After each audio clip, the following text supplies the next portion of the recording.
The transfer portal is officially closed with a trio of Boston College players in the portal. I'm going to explain why they don't need to make a single move in this year's transfer portal class.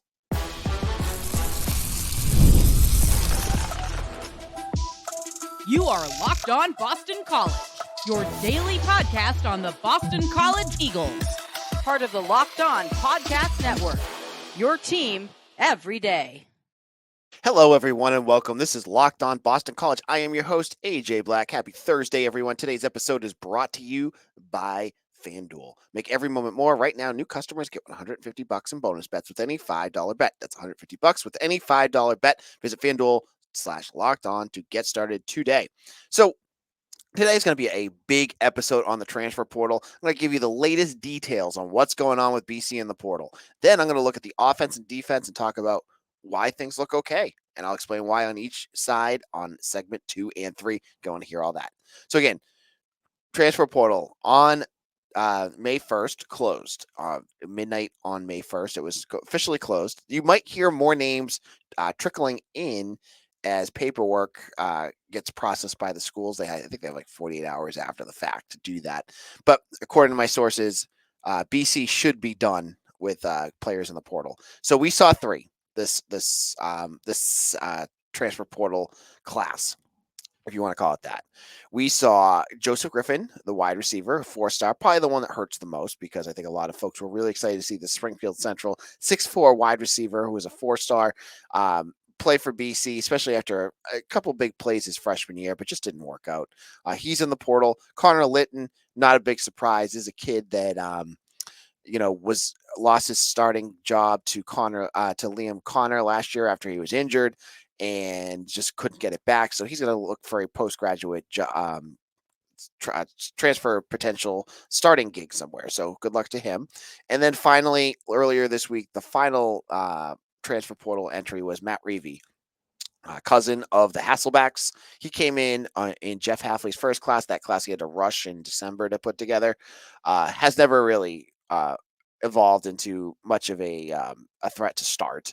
He's always been lower on the depth chart. He, graduated. He's got his degree, so he can go play anywhere else. I saw Pete Thamel say he's going to play. He's open to playing in Division II or FCS, which makes a lot of sense. That's probably the best chance for him to get playing time.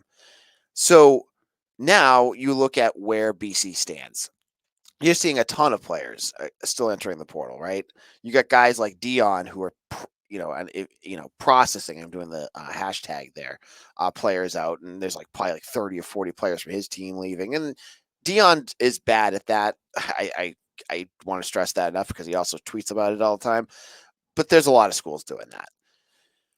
But what you're looking at now is a class, and I have inside information that BC probably won't be doing anything this spring.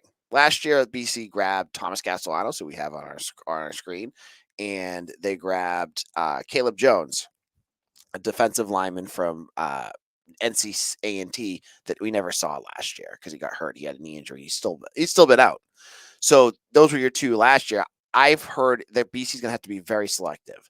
What that means to me, and I want to give credit to one of my readers, JMSOE, a bunch of numbers on Eagle Insider, who crunched the numbers and said BC's up against it with scholarships. They're very close or over the 85 scholarships they have to be at to fund, to have their team roll next year. So they don't have the roster flexibility to add guys. Now, could there be a guy or two that leaves or just is done or pushed on so that they could have that flexibility? Sure, that could absolutely happen. But it looks like they're pretty done. And, there have been a few other names too, but I think it got BC closer to the 85 than actually giving them flexibility to go into the portal. And that was Hans Lillis and Charlie Gordonier, 2 of their tight ends that were a little lower on the depth chart. Both of those guys left after Jeff Hafley left. So there's been a whole bunch. There's only been a little bit of movement out, and there's not going to be a lot of movement in.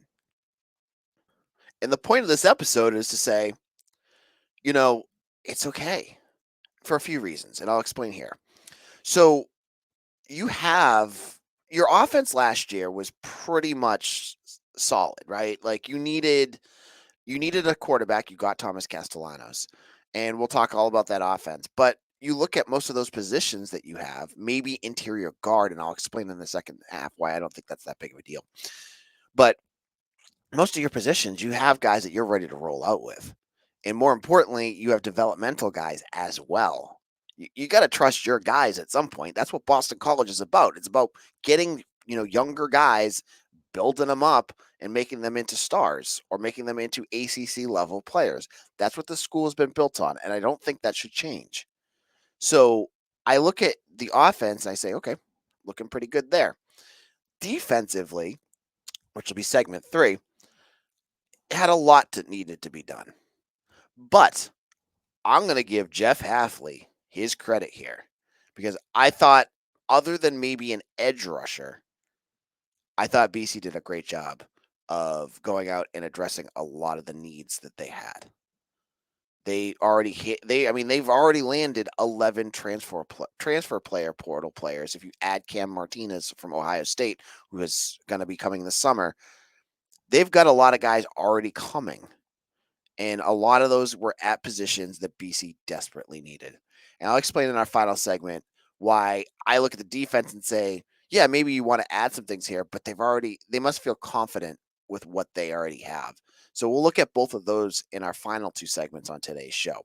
So the portal, it's on one hand, from a content perspective, it's kind of boring because, like, if you're following along on Twitter, you'll see all the like main accounts like Bruce Feldman and Matt Zenitz and Pete Thamel. They're all tweeting about who's visiting where and all these new offers that are going out, and this recruit's got this transfer's got interest from this school and never BC. And the reason why is there's just no room for them. They don't need them. So you may have seen, and I have seen, BC connecting with some recruits. I think transfers.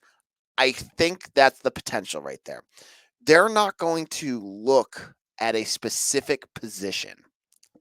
I don't think well, they may. There may be a position like edge. Edge rusher is the one I look at and say that's the one position I really think they should look at. I look at what they're going to do in the portal more as they are looking at, does this player really fit what we're doing? Is he someone that we just really want? Is he like a can't miss transfer that fits a lot of what we need? Maybe he's a guy that would be okay with being a backup and developing. They've landed guys like Caleb Jones last year. He wasn't going to come in and be a starter. Maybe it'll be something like that where it's just like, the coaches know him. He's someone who they've recruited before and he just fits. That might be more what we're looking at. So when you ask me, hey, AJ, what position are they going to be looking at? Other than maybe edge, I don't see them are targeting a specific position per se. I think they're targeting position. If they bring in a player, and it's a big if, folks, it's going to be someone that hits a very that hits all the boxes. It's someone that they're going to make that room for. I think that's an important piece to note. Now, in our second segment, as I said, offense. I want to look at the offense. I'll explain why the offense should be all set. Why you don't really need to add to the portal on that offensive side of the ball. And I'll specifically look at that offensive guard spot, and we'll talk about the situation there all in just a moment. All right, game off. We got to pause here to talk more about Monopoly Go. I know what you're saying. Flag on the play. You already talked about that. But there's so much good stuff in this game. In Monopoly Go, you can team up with friends for timed tournaments where you work together to build up each other's boards. The more you win together, the more awesome prizes you unlock. And there's so much to get. With unique stickers, you can trade with friends to complete albums for big prizes. Cool new playing pieces to travel with boards. Hilarious emojis for taunting friends when you smash their buildings or heist their vaults. Plus, Monopoly Go feels new and exciting every day with constantly changing tournaments and challenges. A ton, including their own unique mini games like digging for treasure or robotic pachinko machines. So this has got everything, man. You got to check out. If you like Monopoly, are you looking for a new game to play, you got to check out and discover Monopoly Go. So get off the bench and go download it now for free on Google Play or the App Store. Game on.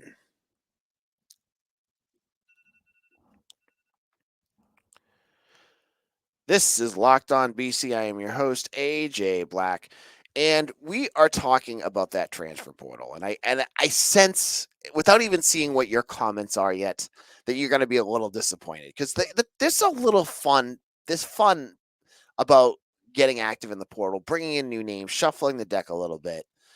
But I feel, as I said, that looking at the offensive side of the ball, there really isn't a need to do that. Because when you look at the starters, you really have a lot of depth and talent at most of the skill positions that you need. And on the line itself, I'd argue that they should have guys that are developed and ready to go. So, quarterback, you've already addressed that. You have your backup. You have Grayson James. You have your third stringer, who should be Jacoby Robinson. And then you bring in your developmental guy in Jonathan Montague. Your quarterback position should be set. You have two guys that many feel might battle for that starting position with Castellanos and Grayson James. Grayson James had a great spring. Castellanos is going to be your starter. You're not going to bring anybody else in. There's teams out there that are still looking for quarterbacks. I saw Christian Valu was out there, and I just saw UConn landed Nick Evers from Wisconsin. There's teams that need it. BC is not one of them. They can't offer anything. Unless there's a guy out there that really tickles Bill O'Brien's fancy, someone that he's the type of quarterback that he sees at BC and is the future of that program. I don't see them looking at quarterbacks. And I look at running back and think the same thing, right? They may. Alex Broom looks like he's hurt for a while. I mean, he's got that look, school's not going to mention on injuries, but he's got that look like there's something with his knee because you saw him on crutches. He's got the cast on. Didn't look good. But again, Halfley did a good job of building up depth there. They lost a lot in the transfer portal in the winter, but it was all the small guys, right? Remember, like Cam Barfield and Xavier Coleman, and then they had Andre Hines, who wasn't going to play, but they brought in two guys that looked ready to play in a bigger backs, right? Jordan McDonald and Trayshawn Ward. You got guys right there. That's number 2 and number 3 to go right behind Kai Robichaux. And I have to say, watching this spring, I thought Deltrell Jones looked very much ready to play too. So you got 4 running backs right there. Now, depending on what's going on with Broom, you may, but you also got another kid coming in. I keep calling him Speedy. Turbo Richard from South Carolina, who should be ready to go too. That's 5 running backs. You're good at running back. Don't even get me started on wide receivers, man. The wide receiver room, I've done whole episodes on how stacked that group is. You don't need a wide receiver. You have more wide receivers than you know what to do with at this point. I mean, you go down that depth chart. You've got Jaden Skeet, who's developed into an everyday starter. He has to start. Lewis Bond and Jerron Bradley are your other 2 starters. And then you look at the depth behind them. Reed Harris looked great in this spring. Dino Tomlin's been reliable. You got guys like Jaden McGowan, and even like Luke McLaughlin, who had a big spring. So I look at the wide receiver room. There's no room there. Tight end room, yeah, maybe you could argue that they could add another tight end.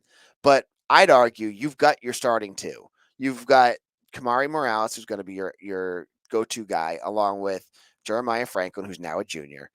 And I looked at Matt Reagan during camp, and I thought he looked pretty good. I thought he looked like he's ready to be a starter. Not a starter, but a backup. He's serviceable depth. And what I'm going to say about this right now, about most of these positions, and this goes offense and defense, is the guys that you're going to bring in. Even if you had the flexibility to bring in a guy or 2, they could battle, but most of these guys are leaving their current position, not because of NIL. I know everyone's going to jump on NIL. Most of it's because of playing time.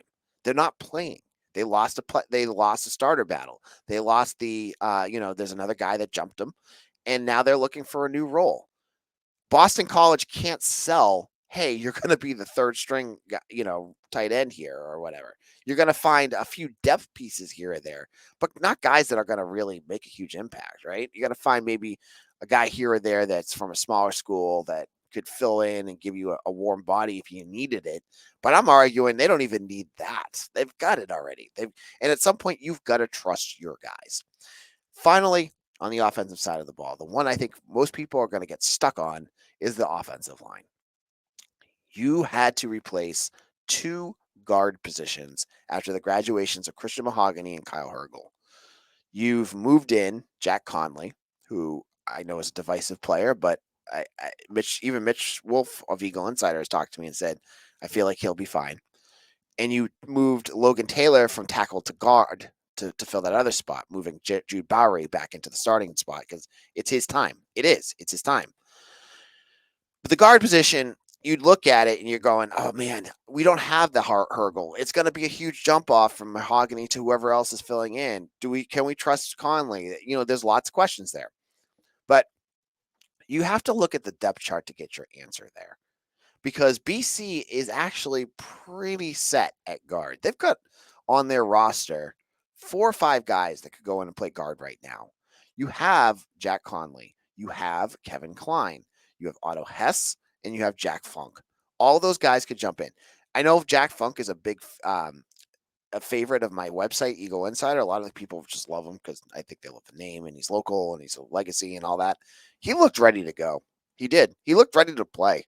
So at some point you've got to trust your guys. This is not the same as 2022. I know folks are we're all shell shocked from 2022 at how bad that offensive line was, and you're just worried that it's going to happen again. And the catalyst from last year, Mahogany's gone, but you have Drew Kendall. He's going to be good. You have a healthy Ozzy Trapilo. Remember, 2022, Trapilo was hurt. You have him back. You have Logan Taylor, who was part of the offensive line last year, and so was Jude Bowery. Jude Bowery played a bunch last year. He's a guy you can trust. And as I said earlier, Jack Conley is going to be fine as a guard. He's not going to be, all ACC, but he's been around enough. You could plug him in against some with some, bracketed by a nice tight end, a nice tackle. He'll be okay. He'll be okay. So my point is, you've got enough depth on your roster. And the last piece is, even if you could get a guard, you can't right now.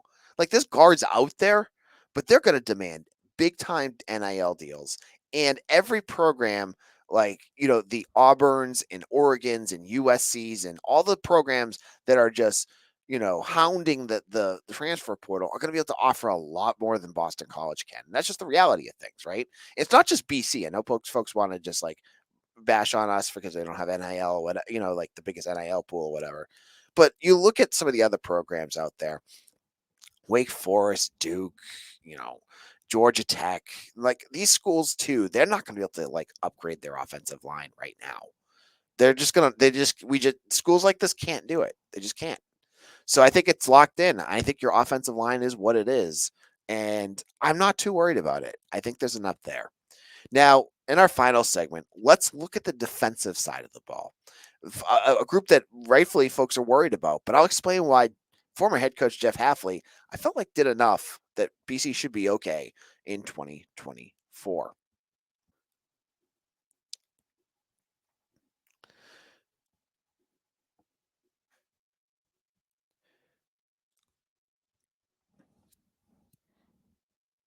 All right. If you know me, you know I love going to games, and Gametime is an authorized ticket marketplace of the NBA, which makes getting playoff tickets even faster and easier. Hey, the Celtics just knocked off the Heat. They're going to be ready for round 2, and if you want to get to the Garden, you make sure you get to Gametime. With killer last-minute deals, all-in prices view from your seats, and the lowest price guaranteed, Gametime takes the guesswork out of buying NBA tickets. I love it. I've used Gametime to get football seats. It helped me get seats where I wanted to sit. And I got all-in tickets, so I knew exactly how much I was paying. There was no surprises. It's not like some of those other sites where you put in, or you look at the price of the ticket, and you're like, oh, that's great. And then you get to the final screen, and you're like, wait, where are all these fees come from? With all-in prices, you know exactly what it is right at the right when you see the ticket price. So download the Gametime app, create an account, and use code LOCKEDONCollege for $20 off your first purchase. Terms apply. Again, create an account and redeem code LOCKEDONCOLLEGE for $20 off. Download Gametime today. Last minute tickets, lowest prices guaranteed. All right, folks, this is Locked On Boston College. We are wrapping things up with a big episode on the current state of the transfer portal and where Boston College stands. As I said, it looks like BC is mostly done with the portal. They really are not in a situation where they're going to be adding much of anything. The defensive side of the ball is the one that gives us the most agita because we saw how much they struggled last year, and you're hoping going into this year they're going to look better. And they should, because there's a new defensive program, a new defensive coordinator, a new scheme, a new staff. You're hoping that you've got enough talent on that roster to improve on some of the near bottom statistical categories that BC landed last year. But it's not just the staff that should make the difference. It's that, and you have to give credit to him, Jeff Hafley, I thought, did a nice job of adding pieces where he needed to booster this defense for 2024. That's almost exclusively in the secondary. But he did add a defensive lineman. He had Sid McConnell from Illinois. He added 3 defensive backs, Ryan Turner, Bryquise Brown, and Cameron Martinez. So you have 4 new players. I'd argue you got your defensive backs. You did a nice job of really adding depth. You needed depth. Now you have them to go along with Amari Jackson and KP Price and some of your younger guys that are coming up, like Bug Jones, who I'm excited to see play, along with Price. I'm excited to see him play too. You got Carter Davis, Max Tucker. You've got some younger players that I think are ready to play. And then Kari Johnson, we don't know what he's going to be doing. He kind of goes all over the place, and he's been hurt a bunch too. So you got most of your secondary depth kind of solidified there. You couldn't really add much because maybe you could add some depth on that at the cornerback position, which could be a position that they look for if there's a guy out there that just kind of fits what they want. Maybe not a starter, but maybe like a nice depth piece if they have the flexibility to do it. It doesn't sound like they have much, but maybe there's a spot that just opens up. The linebacker position, I think, is going to be really interesting because I think a lot of folks also point to that and say, hey, AJ, they need linebackers. Their linebackers stunk last year. There's a few things that are going to happen, I think, that are going to really solidify and make them a better position. First of all, positional coaching, I think, is going to be better. Dan O'Brien, I like what he's going to do. I think Tim Lewis and O'Brien will get those linebackers back where they need to be. But you're basically getting, hopefully he's healthy enough, a transfer portal player at linebacker with Bryce Steele returning. Remember, Bryce Steele didn't play last year. You lost one of your starting linebackers, and as Mitch Wolf of Eagle Insiders told me, their best linebacker. He's their most talented one, and he's returning. So you're getting your best linebacker back. In addition, you're not, Vinny DePalma was good, solid. I would never say an ill thing about him because he was like the blood of that team. But you now have a chance to upgrade the ceiling of what DePalma could do. And I'm telling you, folks, you may not have noticed it during the spring game, and I don't remember him making a ton of plays, but watching him at scrimmages, Davion Crouch has got to be in that starting lineup. You got to get him out there. Those are two, in my opinion, between Steele and Crouch, you've got 2 upgrades right there. And I like the depth. Jalen Blackwell should be coming back. Sione Hala, I would love to see get out there more often. You have your linebackers are pretty much set. It would be a bigger issue, honestly, for like culture and the way that program is looking if you brought in a transfer to just take Hala's spot or take Bryce Steele's spot. You've got guys that you've developed and they're ready to go. And I think the coaching is going to get them where they need to be. Now, as I said on defensive line, I look at that edge, I still worry a little bit about it. Maybe that's where they go because you got Azaraco, you got Akpala, but that third defensive end that kind of comes in, maybe he's a pass rushing specialist, kind of like Max Roberts. Remember, Max Roberts came from Maine. Like you could find a Max Roberts if you have the room for it, but that's kind of where I'm saying, right? Like we don't know. We don't know what they're going to do. I don't expect them to make many moves. But that defensive edge, maybe. But you have to trust Edward Kalengi, Gilbert Tongragu, Clive Wilson, excuse me, and Josiah Griffin. Those are the guys that are going to have to do it. And obviously, you get George Rooks and guys like Sed McConnell that can kind of bounce in and outside that can also fill in some depth. And then defensive tackle, I think they're good. They've got a lot of depth there. So, and secondary, I totally forgot. Cole Batson missed most of last year, or pieces of last year. I think should be back. He didn't practice much, but he should be back, and he'll be a good depth piece. So my argument is, you've got all your guys there. Again, who are you going to be able to entice? Like, even if you had a spot, who are you going to entice to come here, given that most of your starting spots are filled? Like, Halfley did a good job of bringing guys to do that. O'Brien's got enough guys on the offensive side. You have the guys here. You've got to trust the developmental guys to fill in the back end. Do you trust them? That's a big question mark. I've seen enough depth here at many of the key positions, whether it's guys like Sayoni Hala, whether it's guys like Otto Hess or Dottrell Jones or Jaden Skeet, that I feel like BC has enough young players that can fill in those spots. They got guys that are ready to go. KP Price, Carter Davis, they're there. So, unfortunately, folks, if you're hoping for more transfer portal madness, I don't think you're going to see it. But I think Boston College is ready to battle in 2024. On tomorrow's show, we're still waiting for that TJ Power news. There's still a commitment that I have been told should be committing soon for BC football. We'll see if those pop. If not, surely we have more that we can talk about, but we'll talk about those, and we'll get ready for the NCAA tournament for women's lacrosse too. We'll get any news on that coming up soon. So thank you for listening. My name is AJ Black. Follow me on Eagle Insider or on Twitter at AJ Black247. I hope you guys enjoyed today's episode. If you did, give us a 5-star review.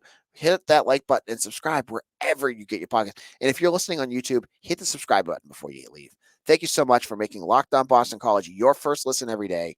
We are the only daily Boston College podcast. I am a sick man. I talk about BC football, basketball, hockey, whatever BC stuff is going on 5 days a week. And I hope you guys join me here on Locked On Boston College, your team every day.